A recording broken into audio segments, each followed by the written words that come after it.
Quando, no início desta semana, eu estava fazendo a liturgia, eu, ao invés de falar com o presbítero Alberto, que quando estivesse dirigindo, falasse a mesma palavra que nos confronta, também nos dá a certeza da graça, eu pensei assim, vamos cantar a palavra de Deus. Este hino foi feito usando o Salmo de número 62. E a pura expressão de graça e misericórdia do Senhor. Porque sim, nós somos falhos, pequenos, limitados, pecadores, mas o Senhor é a nossa rocha. Contra nós, contra os inimigos da nossa alma e contra tudo. E ainda que os nossos pés sejam vacilantes, temos a certeza que estamos firmados nele. Até o fim de todas as coisas, meus irmãos. Queridos, vamos dar continuidade à exposição da palavra do Senhor. Desta vez, no capítulo 3 de Provérbios, dos versos 1 a 10. Provérbios 3, de 1 a 10. Acompanhe atentamente a leitura da palavra do Senhor, que diz o seguinte: Meu filho, não se esqueças dos meus ensinos, e que o seu coração guarde os meus mandamentos, porque eles aumentarão os seus dias e lhe acrescentarão anos de vida e paz. Não deixe que a bondade e a fidelidade abandonem você. Amarre-as ao pescoço e escreve-as na tábua do seu coração. E você encontrará favor e boa compreensão diante de Deus e das outras pessoas. Confie no Senhor de todo o seu coração e não se apoie no seu próprio entendimento. Reconheça o Senhor em todos os seus caminhos e Ele endireitará as suas veredas. Não seja sábio aos seus próprios olhos. Tema o Senhor e afasta-se do mal. Isto será como um remédio para o seu corpo e refrigério para os seus ossos. Honre o Senhor com seus bens e com as primícias de toda a sua renda. E os seus celeiros ficarão completamente cheios, e os seus lagares transbordarão de vinho. Vamos orar mais uma vez? Deus gracioso, que privilégio, ó Deus, lermos, ouvirmos e cantarmos a Tua palavra. Cultuar a Ti, engrandecer o Teu nome, estar diante da Tua presença. Senhor, e neste momento nós teremos a exposição da Tua palavra. Auxilia-nos, ó Deus. Conduza-nos à compreensão do que o Senhor quer que nós compreendamos. Guarda, ó Deus, esconde dentro do nosso coração a Tua palavra, para que não mais pequemos contra Ti. E assim cresçamos e nos regozijemos em viver para a glória do Senhor. Deus, conduza todas as coisas, não por meio do pregador. É falho, é pequeno, mas como já foi dito aqui, por meio do Teu Santo Espírito. Conduza-nos, ó Deus, tenha misericórdia. Que a Tua palavra nos leve pelos rios da Tua graça aos Teus pés sempre, ó Deus. Ajuda-nos em nome de Jesus. Amém. Queridos, nós chegamos ao capítulo 3 do livro de Provérbios. E até aqui, vimos que Salomão, por meio de artifícios daquilo que se conhecia como literatura sapiencial de sua época, ensina sobre a importância de se dar ouvidos à instrução do Senhor, de aprender e guardar a lei de Deus. E se isso for feito, assim haverá sabedoria, conhecimento, inteligência para se trilhar o caminho de obediência que o Senhor quer dos homens. E também será a proteção, porque livrará o sábio, a sábia, das seduções deste mundo, daquilo e daqueles que tentam afastá-los do caminho do Senhor. Agora, neste capítulo, o filho meu aprenderá que, como parte constituinte do povo da aliança, ele teria suas obrigações pactuais a serem cumpridas. Mas ele também será relembrado assim como nós nesta noite, que as promessas do Senhor para aqueles que cumprem os seus preceitos são vivas, são certas, e que todos aqueles que se dizem povo de Deus, cumprindo a lei do Senhor, experimentarão as boas promessas de Deus. Diante disso, irmãos, nós vamos então meditar no seguinte tema: as obrigações pactuais e as promessas do Senhor. As obrigações pactuais e as promessas do Senhor. Em primeiro lugar, nós vamos ver aqui, dos versos de 1 a 4, acerca da necessidade de um caráter pautado na lei do Senhor e as promessas decorrentes deste caráter que está firmado na lei do Senhor e que vem da lei do Senhor, e é certo que o Senhor derramará sobre aqueles que têm um coração nele para obedecê-lo. O verso 1 começa dizendo o seguinte, queridos: meu filho, não se esqueça dos meus ensinos. Não se esqueça da minha lei. O termo aqui é o mesmo usado em Provérbios 1:8, que é Torá, que é uma referência à lei do Senhor, à lei de Moisés. Isso significa que as instruções e mandamentos dos pais estão em consonância com a vontade de Deus. Queridos, por meio de indicativos e imperativos aqui que compõem esse texto, fica claro que o jovem deveria guardar a palavra de Deus no seu interior, no seu coração. É dito o seguinte: amarra sobre o seu pescoço. Escreve na tábua do teu coração. Aqui Salomão usa linguagens figurativas, entendidas na época, para trazer essa ideia de colocar em prática os mandamentos do Senhor. Memorizá-los, como era na época, era por meio do ouvir, era por meio do meditar. E assim o jovem deveria guardar em seu coração totalmente a lei do Senhor, ou seja, tornar os princípios da lei parte do seu caráter, da mesma forma que elas fazem parte da natureza de Deus. Trilhando assim um caminho que não é pautado no conselho dos ímpios, dos insurretos e longe das seduções da mulher adúltera.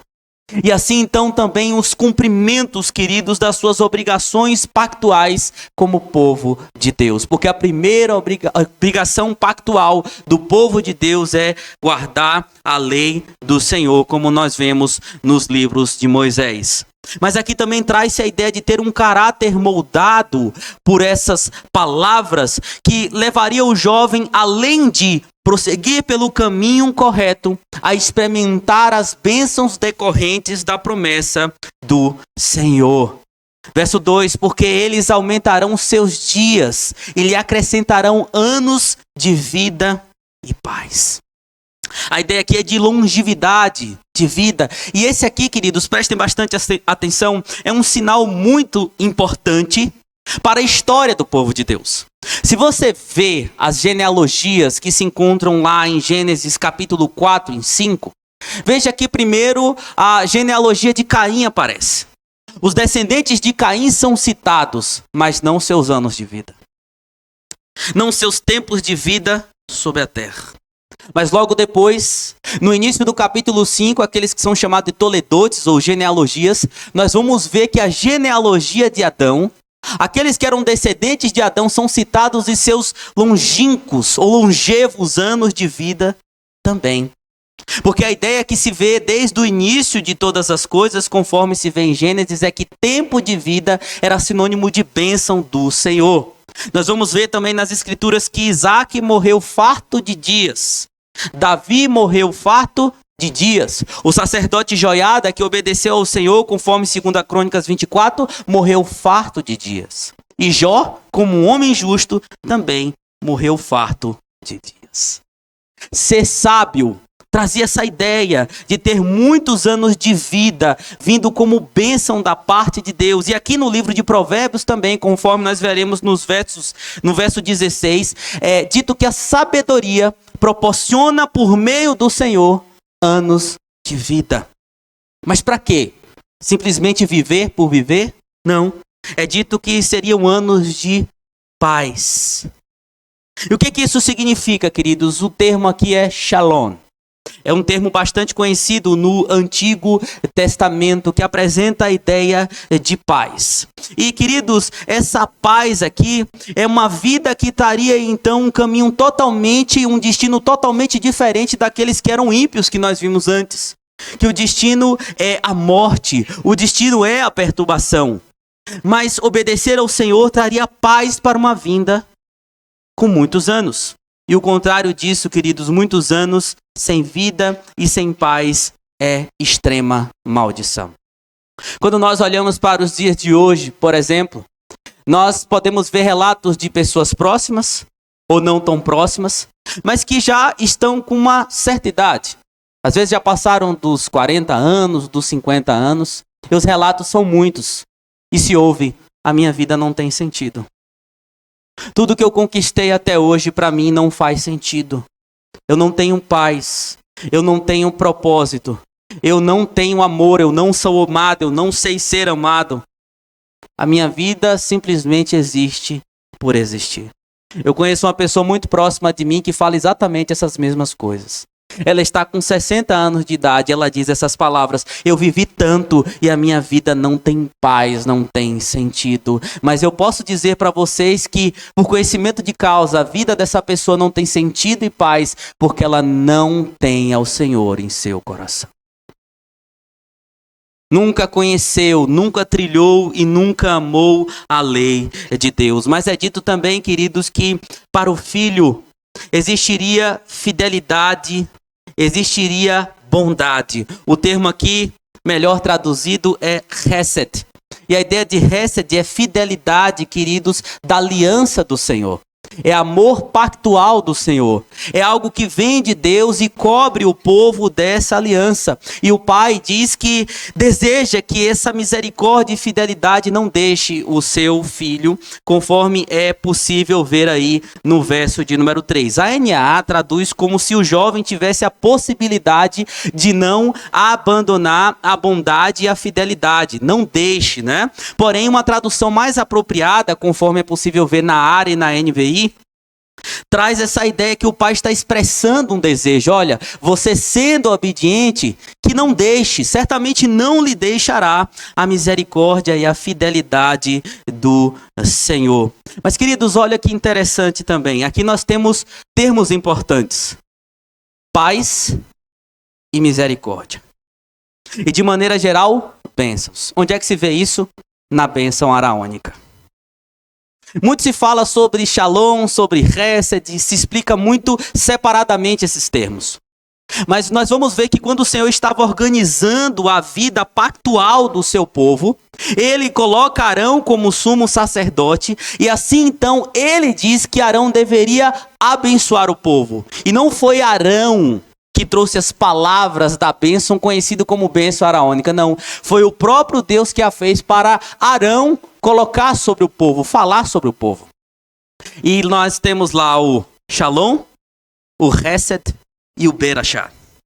E o que isso significa, queridos? Que quando o filho, por ser obediente, ele recebe essas coisas da parte de Deus, quer dizer que o nome do Senhor está sobre ele. Que a misericórdia, a graça, ele é povo do Senhor. Por isso a ideia de cumprimento pactual para com a lei de Deus, e assim conosco também, meus irmãos. Quando nós obedecemos a lei do Senhor, quando nós trilhamos a lei do Senhor, a paz está sobre nós, a misericórdia está sobre nós, a bênção do Senhor está sobre a nossa vida. Tudo que é necessário, e apenas isso que é de fato necessário para a nossa vida, nós recebemos do Senhor. Só que de maneira ampla, sabemos que tudo isso, paz, misericórdia, só existe para nós por causa de Cristo Jesus. E somente quem tem Cristo tem todas essas coisas vindas da parte de Deus. É como a história de um pai e um filho que compartilhavam o amor pela arte. O pai era abastado de bens e ele saía pelo mundo com o seu filho comprando obras preciosas. De repente, um certo dia, chega para o filho uma convocação. O filho teria que servir o seu país no exército. Após algum tempo, o pai o esperava todos os dias pela manhã e nada do seu filho chegar. Mas um dia chegou e não era o seu filho, era uma carta. E nessa carta dizia: o seu filho faleceu. Morreu como um herói de guerra. Aquele pai se afundou em imensa tristeza. Mas no Natal seguinte, um presente chegou à porta. E quando o pai pega e abre, era o retrato do seu filho. Seu filho estava pintado perfeitamente. Aquele quadro, então, foi dito pelo pai que era o seu maior tesouro a partir daquele momento. O pai veio a falecer. Os seus bens, os seus tesouros foram colocados em leilão. Pessoas do mundo todo vieram para comprar as obras de arte. E o início do leilão foi com um quadro pintado do seu filho. O lance foi dado. Outro lance foi dado. O valor estipulado foi alcançado e o leiloeiro bateu o martelo. Depois de bater o martelo, ele disse: o leilão acabou.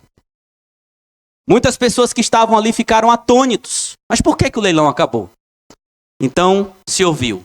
Está escrito aqui no documento que foi deixado por herança: aquele que ficar com o quadro do filho ficará com tudo.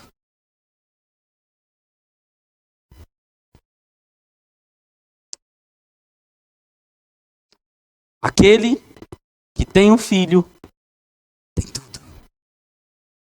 E nós temos o que temos: paz, misericórdia, amor, graça, por causa de Cristo.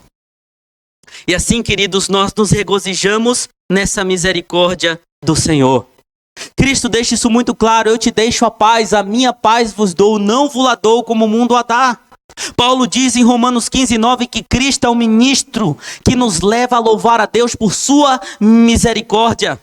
Veja, você não precisa nesse mundo, em decorrência da obediência, daquilo que os homens mais anseiam em seu coração. É vitória, é bênção, é triunfos humanos.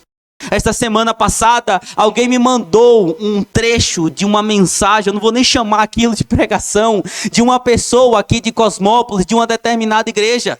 E durante mais de um minuto, essa pessoa está falando: você tem que fazer isso e isso para ser abençoado, você vai triunfar, você vai ter sucesso na sua vida profissional, você vai conquistar, só isso.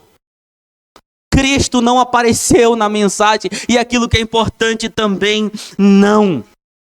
Mas nós sabemos que o que mais precisamos, Jesus já nos deu. No verso 4, queridos, aqui é dito que isso trará boa reputação. Guardar a lei de Deus, ter a promessa de Deus de paz e misericórdia, trará boa reputação diante da face de Deus. Veja só, é dito que a face de Deus está sempre virada para o seu povo. Está aí como olhos na sua Bíblia.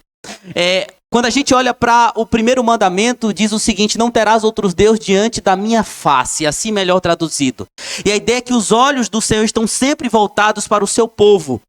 E obedecer a Deus terá o favor do próprio Deus, mas não só diante dele, também diante dos homens. Mas sabe por que nós temos isso hoje? Porque nós refletimos aquilo que antes foi visto no nosso Senhor Jesus Cristo, ainda jovem. Lucas 2:25 diz que Jesus, jovem, entendedor da lei de Deus, o filho que guardava a lei de Deus, foi descrito dessa maneira: e crescia Jesus em sabedoria, estatura e graça diante de Deus e diante dos homens. Assim, queridos, refletimos aquilo que primeiro foi o nosso Senhor Jesus Cristo.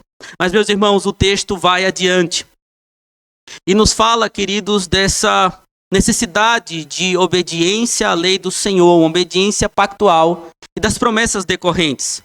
E nós vamos ver agora, em segundo lugar, a ordenança da total dependência do Senhor e as promessas decorrentes desta dependência. Meus irmãos, infelizmente o pecado encheu o homem de orgulho a ponto do homem confiar sempre em si mesmo. Isso trouxe severas punições do Senhor desde os primórdios dos tempos com o nosso pai Adão. Mas também com a descendência da serpente, o orgulho, a altivez do coração sempre foi contrário à dependência do Senhor. Mas o contrário de confiar em si mesmo é confiar no Senhor da aliança. Verso 5, confie no Senhor de todo o seu coração e não se apoie no seu próprio entendimento. A ideia de conhecer aqui é conhecer intimamente, extremamente, pessoalmente, de uma maneira reivindicada, é querer de todas as formas conhecer essa pessoa da melhor maneira possível. E derivado dessa confiança, o filho deveria reconhecer o Senhor em todo o caminho. Reconhecer o Senhor em todo o caminho, conforme é visto aí no verso de número 6. Oséias 6,6 diz que o Senhor se agrada mais de reconhecimento do que de holocausto. Do que de holocausto. Em Jeremias 9, 23, 24, é dito que nenhum sentimento pode superar este, como fica claro nessas palavras. Assim diz o Senhor: não se glorie o sábio na sua sabedoria, nem o forte na sua força, nem o rico nas suas riquezas, mas o que se gloria, glorie-se nisto, em me conhecer e reconhecer e saber que eu sou o Senhor e faço misericórdia, juízo, justiça na terra, porque dessas coisas me agrado, diz o Senhor. O que é isso? Reconhecimento do Senhor era mais importante do que holocausto, do que sacrifício, do que qualquer outra coisa. E é dito também, queridos, que ter o reconhecimento do Senhor endireitará os caminhos daquele que confiar e reconhecê-lo. Diferente dos insurretos, dos rebeldes, no capítulo 2, verso 12, que tentam tirar o justo do caminho, escurecer o caminho para que ele não enxergue para onde ir. O Senhor é quem endireita o caminho. O Senhor é quem apruma os passos.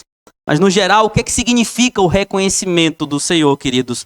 E usa aqui as palavras de Bruce Waltke, um dos maiores estudiosos do Antigo Testamento, e que, na minha opinião, tem o melhor comentário em português sobre o livro de Provérbios. Ele diz que o reconhecimento do Senhor nada mais é do que dependência total para obedecer, para respeitar, para estar de acordo com aquilo que é necessário no seu comportamento, nas suas ações, confiando plenamente que Deus cumprirá as promessas associadas aos ensinos anteriores. É trilhar um caminho de excelência em todas as áreas, porque o que há de bom no homem vem unicamente de Deus. Como é que pode haver bondade em mim? Como é que pode haver excelência em mim? Como é que pode haver obediência na minha vida? Quando eu reconheço o Senhor, porque tudo vem dele. Tudo, nada vem de nós. Absolutamente nada. Como disse John Flavel, um puritano que eu gosto muito. Pode a força de qualquer criatura, a palavra de um mero homem, convencer sobremaneira a consciência, aterrorizar o coração, desvendar o pensamento mais secreto da alma e estremecer de tal forma o homem? Não. Algo maior precisa estar ali. Nada, além de Deus, pode abrir os olhos dos cegos, as covas dos mortos, alterar a estrutura e o temperamento e o ser do homem, renovar e confortar uma alma caindo morta. Tudo que há em nós e existe em nós vem do Senhor. Mas onde falta reconhecimento do Senhor, sobra altivez e arrogância. Sobra altivez e arrogância. Veja que as palavras do Pai aqui é estratégico. Porque nada é mais contrário à sabedoria do que a presunção. O conhecimento de si mesmo. Não seja sábio aos seus próprios olhos. E aqui é uma expressão idiomática para expressar aqueles que pensam ser sábios em suas próprias opiniões e donos da própria razão. Eu estou certo. Eu faço. O meu caminho é melhor. Provérbios 26, 12 diz o seguinte: tem visto o homem que é sábio aos seus próprios olhos? Mais esperança há no insensato do que nele. Mais esperança para o insensato. São fortes essas palavras. Mas nós lemos o texto aqui na liturgia de Romanos 12, 16. Paulo aplica esse texto para falar, queridos, do sentimento de humildade que deve haver de uns para com os outros. De forma totalmente contrária ao orgulho e à altivez que não deve existir no meio do povo de Deus. Aliás, sabe por que muitos são altivos, arrogantes, prepotentes para com o próximo dentro da igreja? Sabe por quê? Porque falta esse reconhecimento de Deus e dependência dele e temor dele. Quantos são aqueles que se acham melhor do que o próximo? que faz mais do que o próximo, que tem mais propriedade para reclamar, para falar ou para qualquer outra coisa do que o próximo? Quantos são aqueles que sorri para o irmão e diz, nós somos iguais diante de Deus, mas se sente superior, como se fosse mais santo, como se fosse melhor, como se agisse melhor diante de Deus? Sabe por que isso? Porque falta reconhecimento de quem somos e de quem Deus realmente é. Tocar trombeta para fazer apologia de si mesmo é insensatez. Nenhum engano é mais perigoso do que o auto-engano. Nenhuma humilhação é mais notória que aquela colhida pelos que exaltam a si mesmo.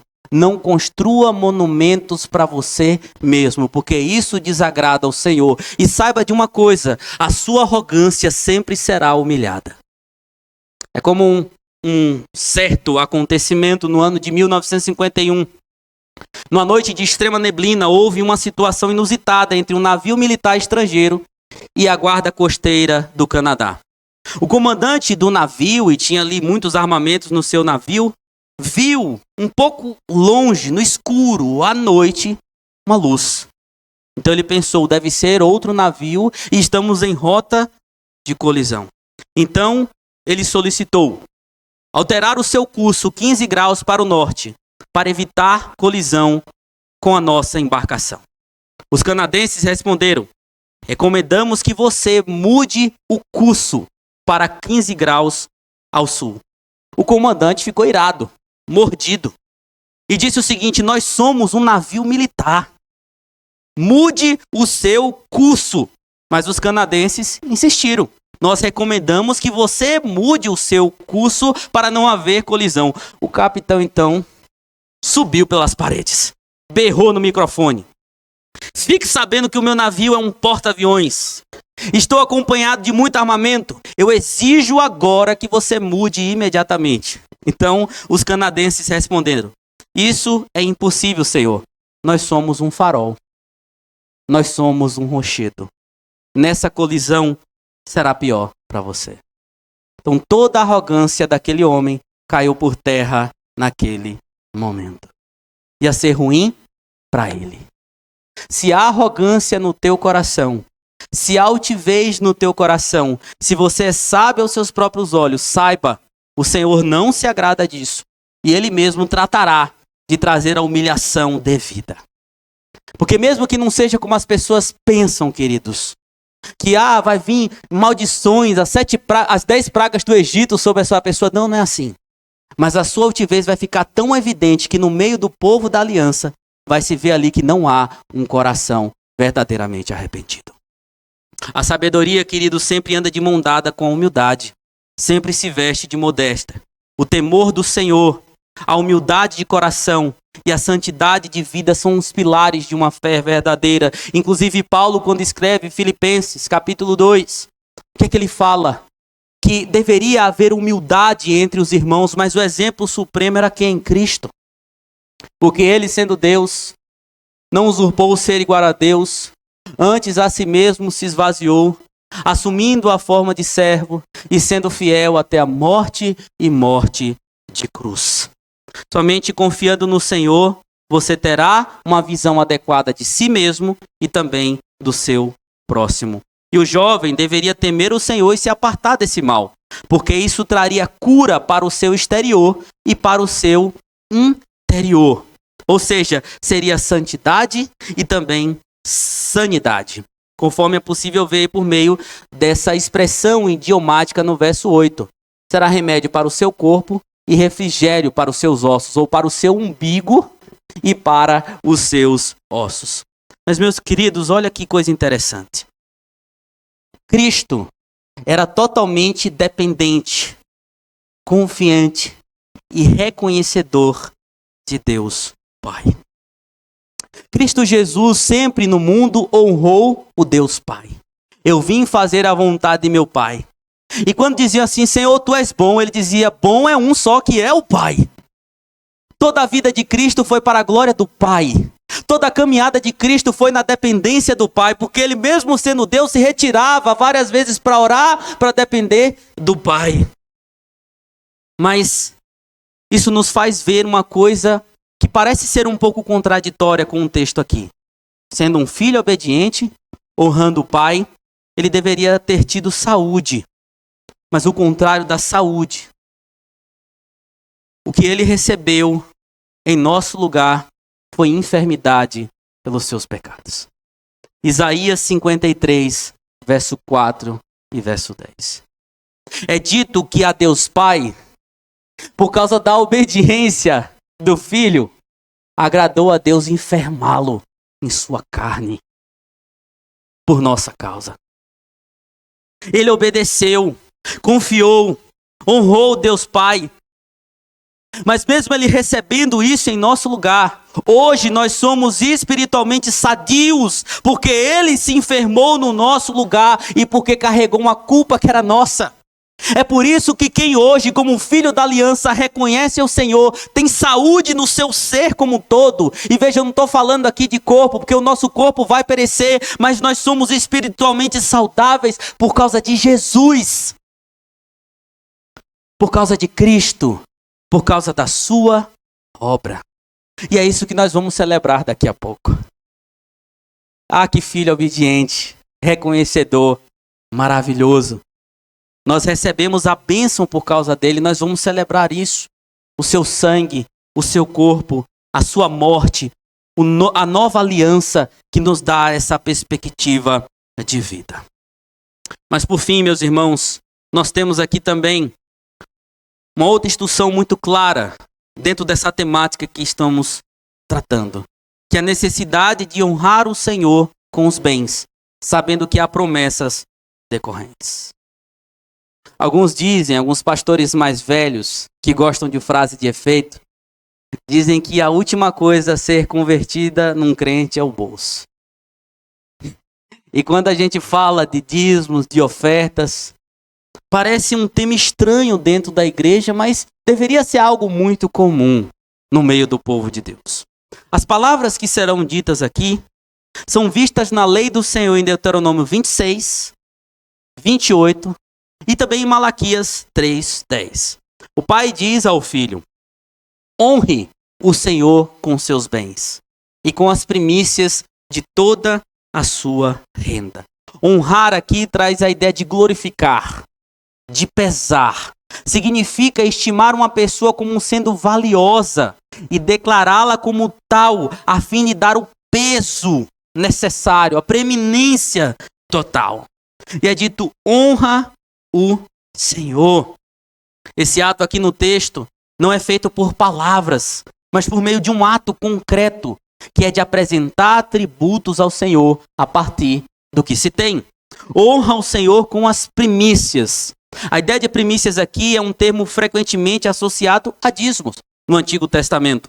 E pode designar tanto as primícias do ventre dos animais, cordeiros, bezerros, dentre outras coisas, como também da colheita. No geral, é uma menção a todo tipo de lucro. E o texto, queridos, olhando para ele de maneira geral, nós podemos dizer que tem mais a ver com o que realmente o povo de Deus valoriza: os bens ou a obediência.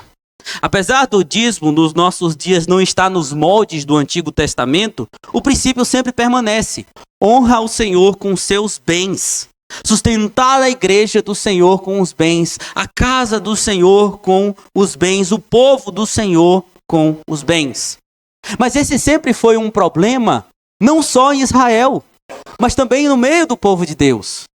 Porque por mais que a lei do Senhor estivesse lá, nós temos várias vezes o descumprimento do povo de Israel diante do Senhor. Malaquias, naquele texto que é usado para assustar o povo, né? Ou você dá a oferta ou você vai morrer, que se usa aí erroneamente, mostra que, na verdade, o povo estava negligenciando a lei de Deus, porque não dava principalmente das primícias. Não era só trazer por trazer, mas o povo era infiel e dar o seu melhor para o Senhor. Mas por que existe isso? Porque há amor do coração e apego a esses bens materiais. E o pai está instruindo o filho aqui: honra o Senhor com seus bens.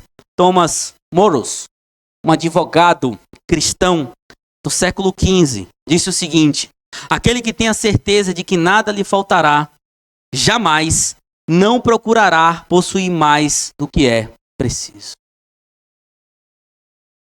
Aquele que confia no Senhor jamais vai querer reter aquilo que, segundo o seu pensar, é de extrema necessidade.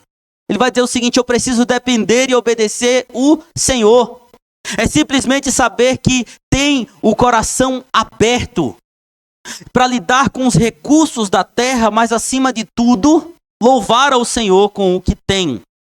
Eu sei, queridos, que muitos têm uma má compreensão porque vê aberrações por aí. Está rodando também nas redes sociais um vídeo de um certo homem. Eu não vou falar que ele é um pastor, me recuso a isso, mas é lá um dos animadores de palco church da Lagoinha. É uma bem famosa aqui em São Paulo, né? Fama, grandeza, aparece na televisão e tal. E ele simplesmente começa a fazer uma cara de choro, detestável, dizendo: oh, louvado seja Deus, deram um Bugatti aqui, é um relógio, né? Para quem não sabe, um custa 30 mil reais. Aí ele pegou, glórias a Jesus, misericórdia, tal, meu irmão, quanto é que custa isso aqui? 30 mil reais. Alguém quer pagar esses 30 mil aqui? Aí um levantou e falou: dou 20, você dá 20, então é seu. Usando aquilo que se chama de casa de Deus como um mercado. E as pessoas veem esse tipo de aberração.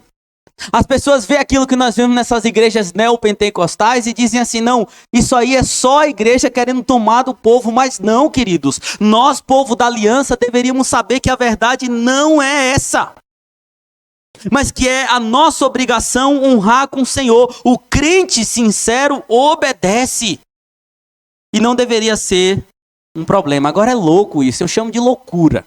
Preste atenção.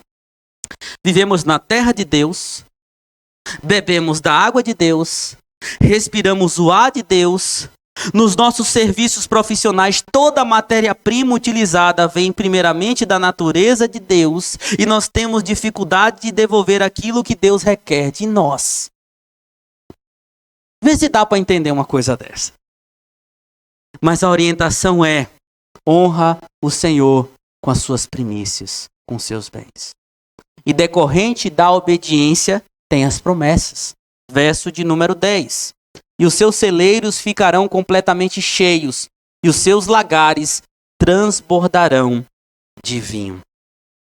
Aqui mostra que o Senhor graciosamente continua abençoando aquele que obedece. Deus é aquele que abençoa a prole dos animais, e Deus é aquele que fertiliza a terra para aqueles que dão bom fruto. Então vamos lá, Deus deu a terra e tudo, o homem produz, o homem dá aquilo que o Senhor exige, depois o Senhor vai lá e permite que ele faça isso de novo. E as colheitas é dito aqui que elas seriam o quê? Férteis. Os celeiros estariam cheios, e os compartimentos, ou seja, os lagares, estariam cheios de vinho. Estariam supridos de vinho. Então existe aqui essa promessa do Senhor, que está também em Deuteronômio 30, conforme nós vimos e lemos aqui. Porém, uma outra coisa, queridos, deve ficar claro para nós quando observamos esse texto. A honra ao Senhor com os bens não é uma moeda de troca, mas é uma ação de obediência. É uma ação de total confiança no Senhor, de temor ao Senhor. E o Senhor simplesmente não honra aquele que faz por fazer, mas Ele honra aquele que está fazendo de coração. É uma disposição redimida. E as bênçãos do eterno não se limitam à prosperidade financeira. Esse é um dos textos mais utilizados aqui para poder realmente tirar o dinheiro do povo. Que Deus é obrigado a lhe dar em troca. Não, de maneira geral, nas Escrituras retratam sobretudo as bênçãos espirituais que vêm do Senhor. Lembre-se que Colossenses 2 diz que todas as coisas se cumprem em Cristo. E aí que você passa a não entrar em crise quando você viu apóstolos, homens de Deus, pregadores da palavra, escritores das Sagradas Escrituras, pobres. Paulo, às vezes, não tinha nem onde repousar a cabeça. Tinha que fazer tenda para sobreviver, porque os irresponsáveis não mandavam suprimento para ele. Perseguidos. Às vezes tinha até uma casa, mas não podia ficar em casa. tinha que fugir porque estava sendo perseguido. Cadê essas bênçãos? Cadê a prosperidade financeira? Eles não eram homens fiéis? E é isso que muitos usam também como uma incógnita. Mas, queridos, tudo do Antigo Testamento apontava para Cristo. Veja, apesar de Deus nos sustentar e nos dar muito mais do que nós merecemos e exigir de nós as nossas primícias, Cristo é o nosso suprimento eterno, perene, perfeita. A nossa riqueza está naquilo que é referente ao reino dos céus. Então nós somos obedientes, porque isso vai constatar no nosso ser que nós pertencemos ao reino dos céus e não devemos ficar buscando pelas coisas materiais. A carta ao Apocalipse, nas cartas da igreja, no Apocalipse, nós vemos, por exemplo, a carta à igreja de Laodiceia que o Senhor mandou, dizendo o seguinte, versos 17 e 18: Pois dizes, estou rico e abastardo e não preciso de coisa alguma. E nem sabes que tu és infeliz, sim, miserável, pobre, cego e nu. Jesus está dizendo isso. Aconselho-te que de mim compres ouro refinado pelo fogo, para que te enriqueceres. Vestiduras brancas para te vestires, a fim de que não seja manifesta a vergonha da tua nudez. E colírio para ungir os seus olhos, a fim de que vejas. Uma igreja que se gloriava, nós somos abençoados por Deus, nós temos muito, nós temos dinheiro, nós temos bênção, mas Jesus dizia, vocês são miseráveis, pobres, cegos e nu. Porque o que para nós mais importa, vindo de Deus, é o próprio Cristo, é a obediência a Cristo, é as riquezas de Cristo, é tudo que vem do nosso Senhor Jesus Cristo. Meus irmãos, honra o Senhor acima de tudo com a primícia da sua vida, com o seu fôlego de vida, com as primeiras horas do seu dia, com todo o seu ser, como fez o nosso Senhor Jesus Cristo. Meus irmãos, nós já recebemos o melhor de Deus, sem dar nada, que foi o próprio Jesus.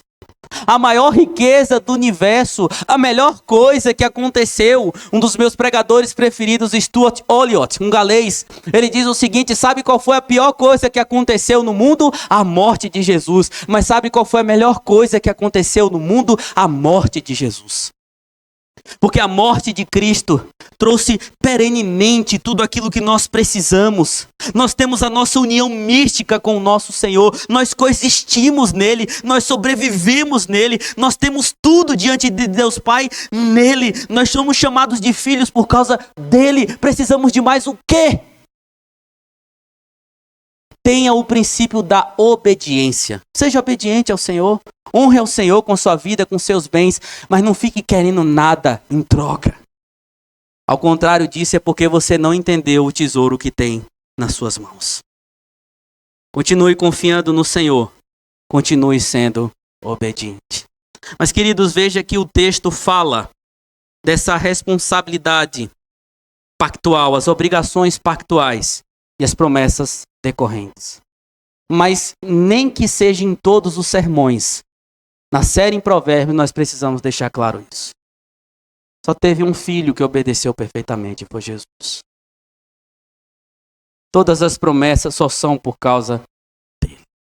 E é isso que nós vamos celebrar neste momento, por meio da Santa Ceia. A obediência do nosso Senhor, as promessas e as bênçãos decorrentes dele.